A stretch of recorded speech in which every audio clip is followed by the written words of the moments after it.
शरद भाई, अब आपसे बहुत से प्रश्न, हम सब लोगों ने इतनी बात कर ली और सब आप, क्योंकि आप इसको सबसे ठीक से बताएंगे।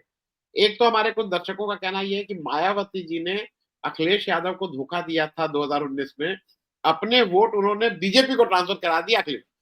मैं इसको दूसरे ढंग से देखता हूं, अखिलेश यादव जी इस स्थिति में तो हो कि उनके ऊपर दलित उनको आके वोट करे, ये तो भाई क्रेडिबिलिटी। दलित ने उनको वोट नहीं किया, वो उसके लिए आज भी एक बड़ा प्रश्न चिन्ह है अखिलेश यादव जी का, और काफी बैकवर्ड भी उनको वोट नहीं करते। खैर, एक दो चीजें जो आपसे समझ लें, ये केवल जैसे इन्होंने सुनील भाई ने कहा ना कि लोकतंत्र को बचाना है, लोकतंत्र बचेगा तभी विपक्ष बचेगा, ये सर्वाइवल की बात है।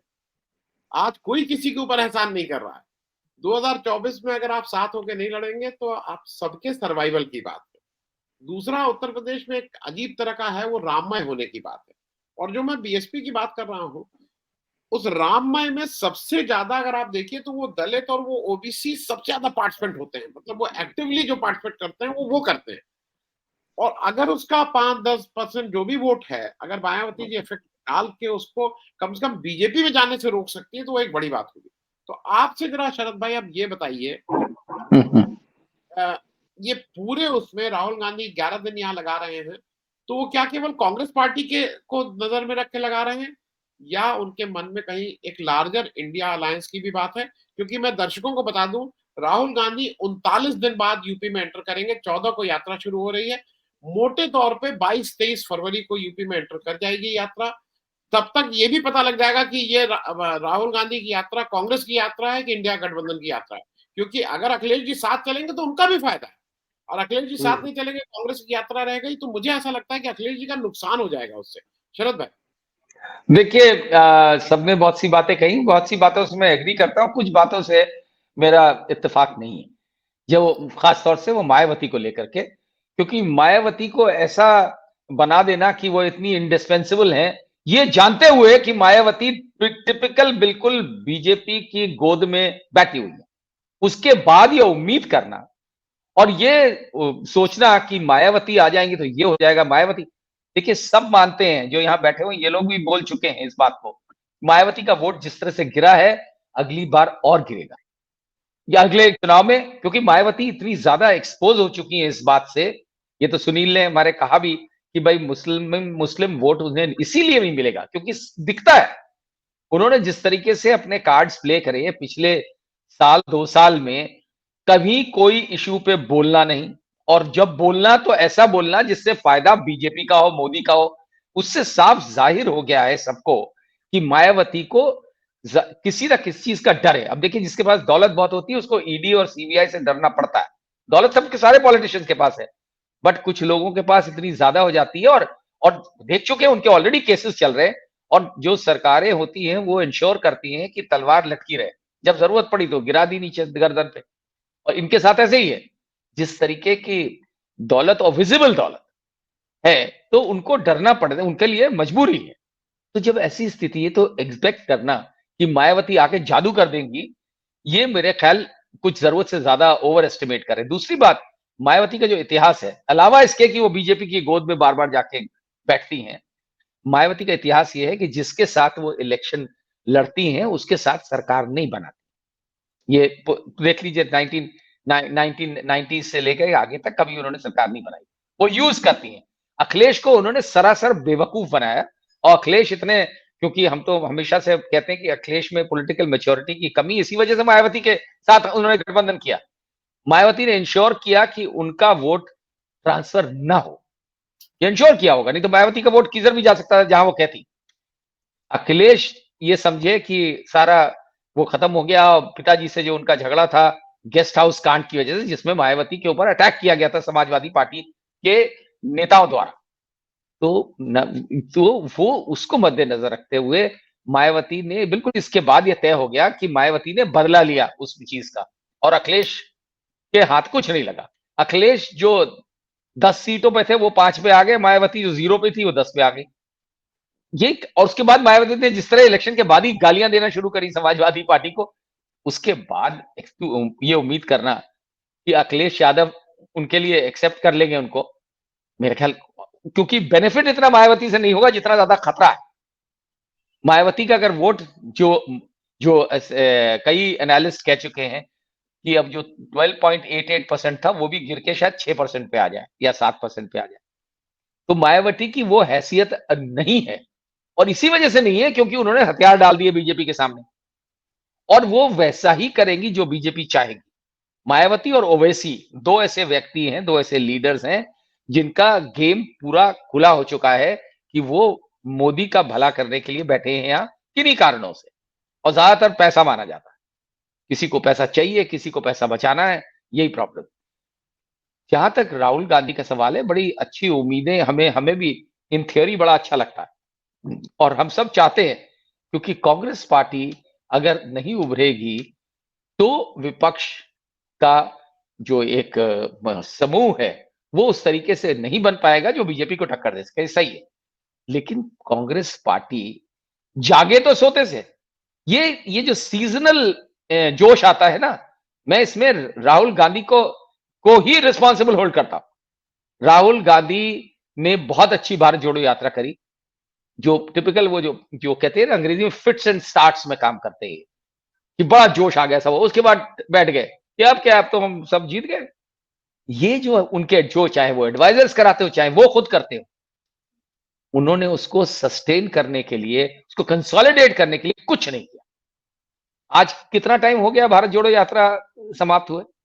आपको याद होगा जब भारत जोड़ो यात्रा की बरसी हुई, 1 साल हुआ था, तो वो लंदन में थे। क्या आप ऐसी पार्टी से लड़ रहे हैं जो 24/7 इलेक्शन मोड में रहती है, और साम दाम दंड भेद कुछ भी, पुलवामा भी करा सकती है, बालाकोट भी करा सकती है, उनके लिए कुछ नहीं माने रखता है, कोई चीज माने रखती है, सिर्फ सत्ता।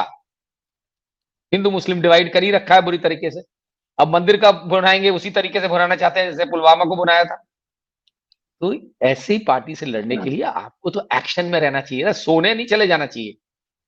अब उनको इतने महीनों बाद याद आया है, उनकी बहन है तो हाँ उनका भी जरा जिक्र कर ले। वो बहुत बात, मेरे डायरेक्टली भी बात हुई है यहाँ लखनऊ में, आप भी थे वहां मौजूद, कि उनको कहा था कि आप तो, जो विपक्ष आपको कहता है आप पॉलिटिकल टूरिस्ट हैं, वो नहीं नहीं नहीं अब तो मैं बिल्कुल आके यही कैंप करूंगी। गायब, जब जब उन्होंने कहा गायब।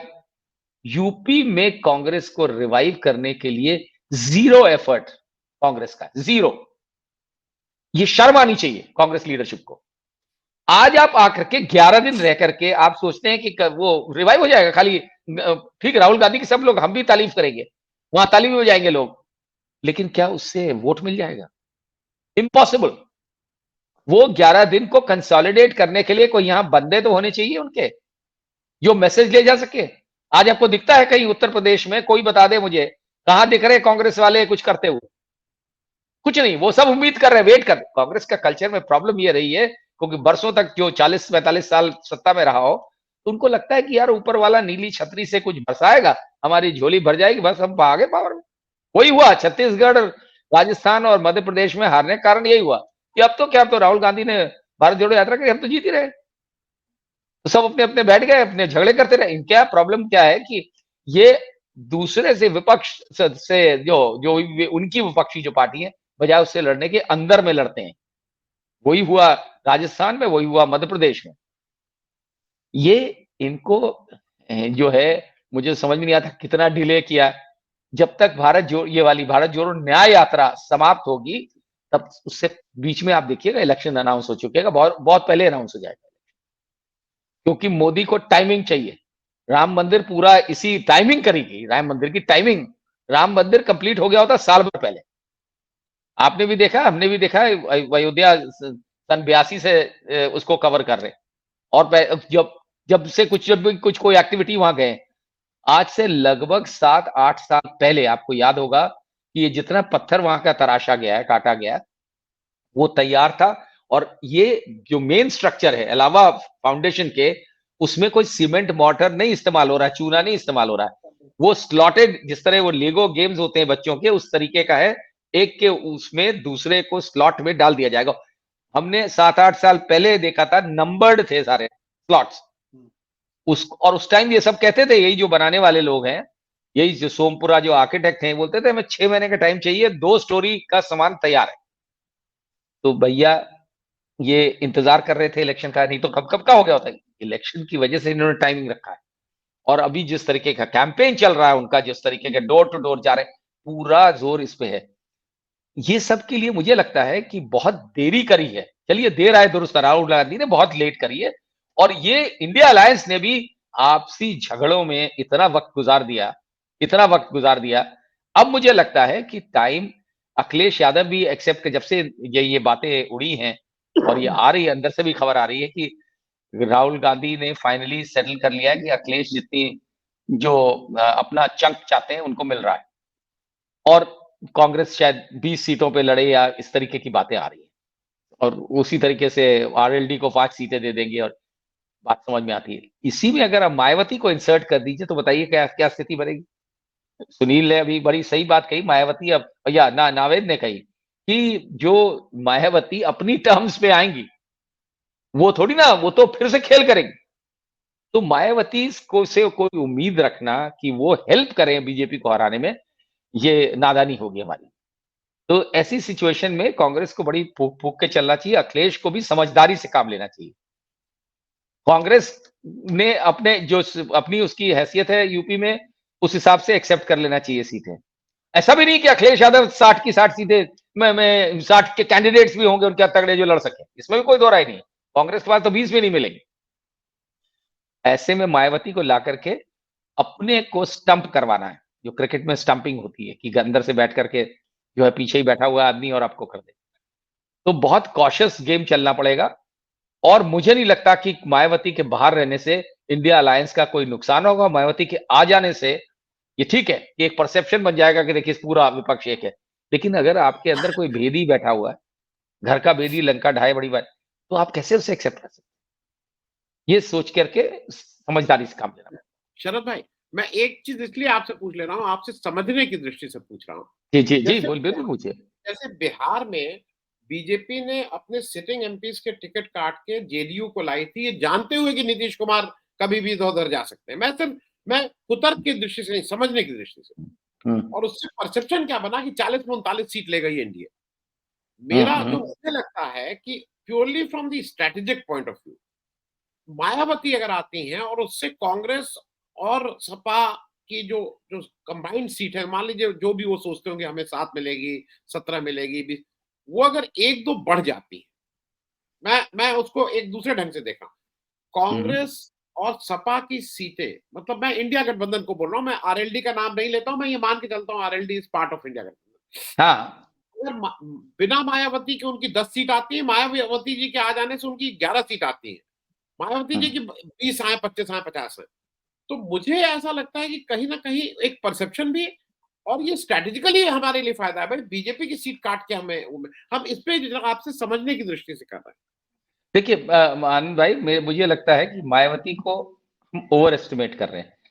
मायावती की आज वो स्थिति नहीं है कि वो कह सके कॉन्फिडेंस है कि ये सीट हमारी जीत, हम जीत जाएंगे, नहीं है स्थिति।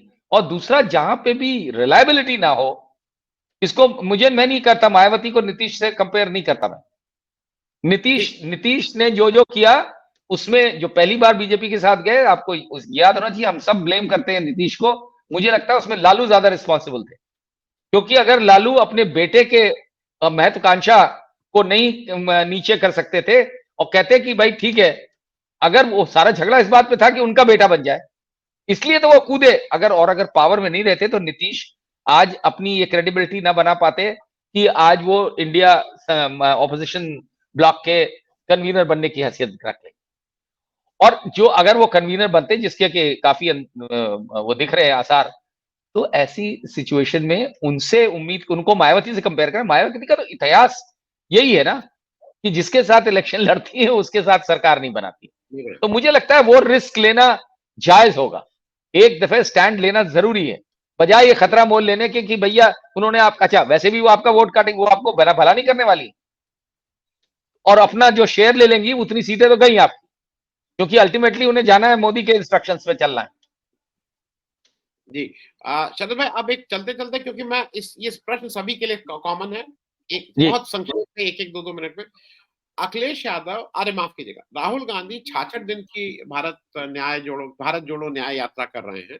उसमें से 5 स्टेट जो इंडिया गठबंधन की स्टेट है, उत्तर प्रदेश, बिहार, वेस्ट बंगाल, झारखंड और महाराष्ट्र, वहां पे वो 33 दिन दे रहे हैं। हाफ डे वहां दे रहा है, हाफ डे बाकी 10 स्टेट में दे रहे हैं जहां पे कांग्रेस को डायरेक्ट लड़ना है, जहां पे इंडिया गठबंधन का नहीं।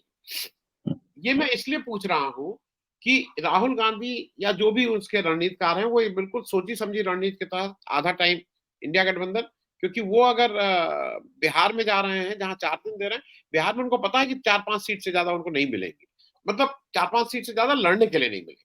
वेस्ट बंगाल में 5 दिन दे रहे हैं जहां पे उनको पता है कि वहां पे उनको बहुत सीटें नहीं मिलेंगी। ये मैं इसलिए पूछ रहा हूं कि एक जो ये हो रहा है ना कि राहुल, मुझे लग रहा है कि राहुल गांधी 14 जनवरी से फुल टाइम 12 घंटा रोड शो कह लीजिए, कैंपेन कह लीजिए, जैसे मोदी जी फुल टाइम कर रहे हैं, उसके जवाब में वो भी एक फुल टाइम तो रोड पे रहेंगे ही ना। उनको मतलब मीडिया का जो एक पक्ष है उसको कुछ ना कुछ तो छापना ही पड़ेगा ना, जो जो भारत जोड़ो यात्रा के दौरान छापा था, छापना पड़ा था, जो अभी बिल्कुल ही गायब है, जैसे आपने सही कहा 1 साल से गायब है।